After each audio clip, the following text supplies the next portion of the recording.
এদিকে চট্টগ্রামের ঐতিহ্যবাহী সামাজিক সংগঠন ফুটন্ত কিশোর সংঘের ব্যবস্থাপনায় প্রতি বছরের মতো এবারও পবিত্র কোরআনের হাফেজদের সংবর্ধনা, ইফতার সামগ্রী বিতরণ ও পবিত্র রমজান মাসের তাৎপর্য শীর্ষক আলোচনা সভা অনুষ্ঠিত হয়েছে। শনিবার 1 মার্চ বিকালে চান্দগাঁও থানাধীন 4 নং ওয়ার্ড C&B চেক বাজার এলাকায় আয়োজিত অনুষ্ঠানে প্রধান অতিথি হিসেবে উপস্থিত ছিলেন বাংলাদেশ জাতীয়তাবাদী দল চট্টগ্রাম মহানগর আহ্বায়ক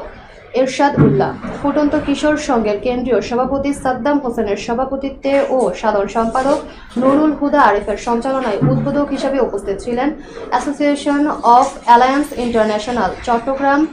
district governor SM Aziz, ATN news এর চট্টগ্রাম বিভাগীয় ব্যুরো প্রধান SM আকাশ, জেলা সমাজসেবক সহ আরো অনেকে।